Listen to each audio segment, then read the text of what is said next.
Jai Mata. Charanam Sharanam Ramambige. Charanam Sharanam Trayambage.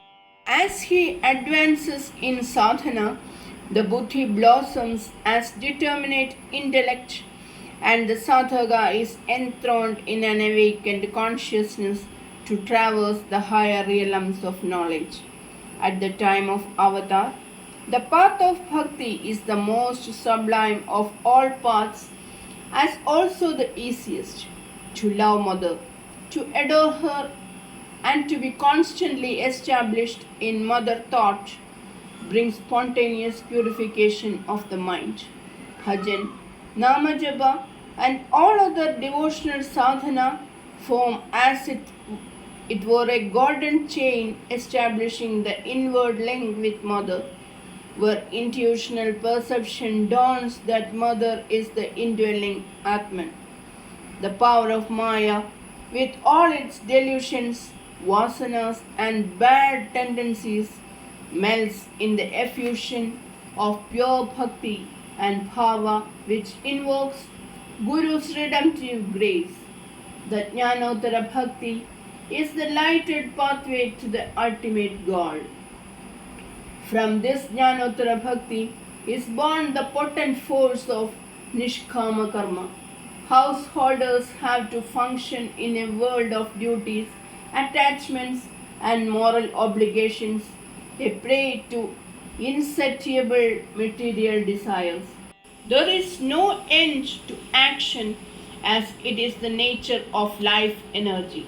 So, to attain the state of Naishkarmyam, where action goes on bereft of the sense of agency, Mother has stressed the intrinsic value of Jnanottara Bhakti. Every action has to become the worship of the divine. With the vibrant undercurrents of devotion and wisdom, all actions are transformed into Dharma Swarupa. Dharma is the pivotal force of life. Dharma is truth in action. When Dharma manifests on the triple levels of thought, word, and action, life is transformed and becomes truly purposeful, creating harmony in homes, society with wider sweeps into the world itself. The foundation of Karma Yoga is also surrender, submission to the higher will of the Guru in thought, word, and deed. This total surrender is the very crux of Guru Shishya Bandha, where a true Shishya ever exists in the bhava of Dasoham and also in Soham, in total identity with Guru. Mother has glorified this state with these words. One who abides in Dasoham and attains Soham, his words become the great Shrutis, his actions become the exalted Yajna, where he resides becomes a temple. Through that supreme bhakti, God becomes bound to the bhakta eternally. Here I have tried to give a few points from Mother's talks to me about the threefold sadhana marga Mother has chalked out. This is not even a drop in the vast ocean of her teachings. From January 1973, weekly bulletins of Mother's discourses were started to disseminate her teachings.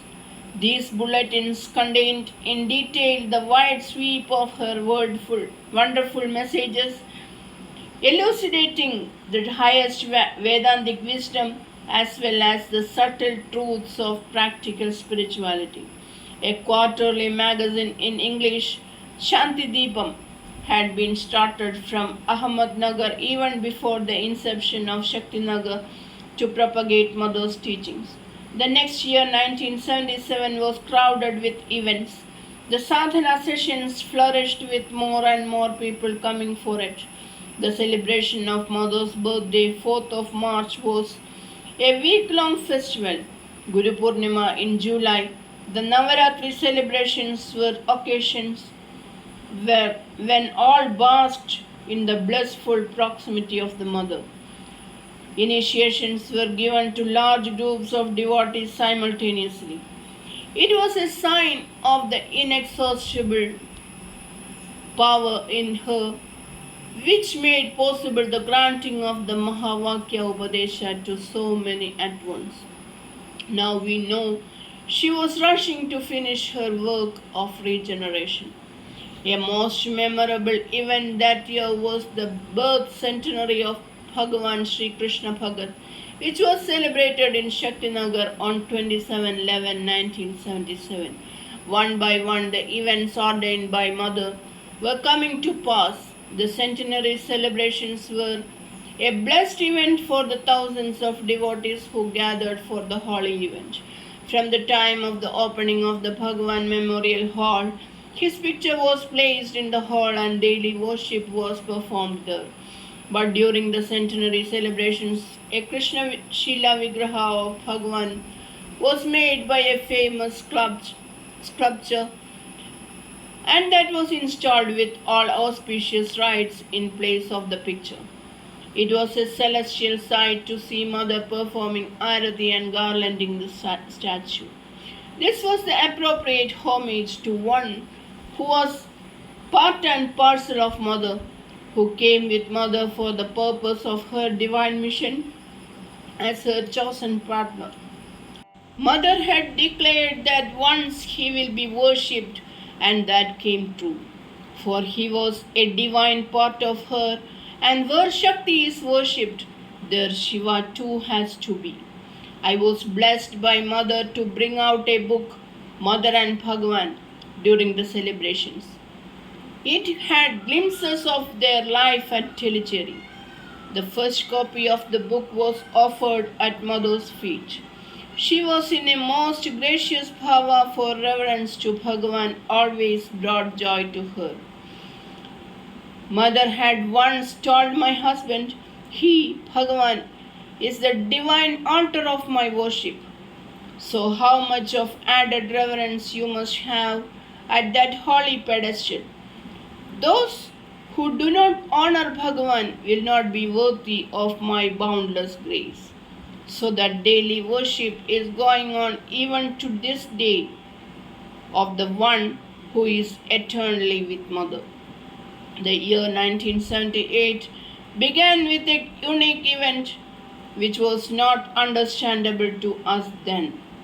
On New Year's Eve, as usual, there was Akhandanama Japa which finished on the morning of the 1st January.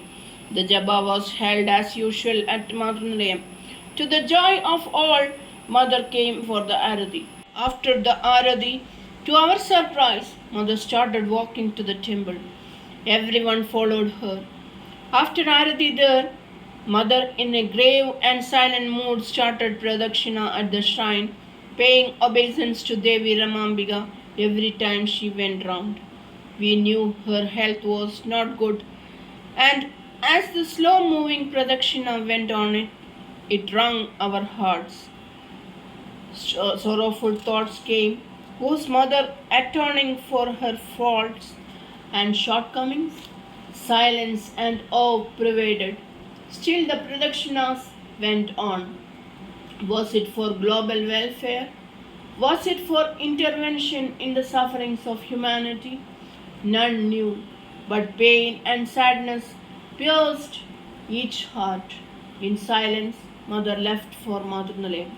Looking back, one wonders if it was a sign of the approaching Mahasamadhi. Maybe it was an act of atonement, a sacrifice for humankind. Every word and act of an avatar of God has a great import beyond the scope of mere human knowledge. They alone can break the boundaries of finite existence. Charanam Sharanam Ramambige, Charanam Sharanam Trayambage. Jai Mother.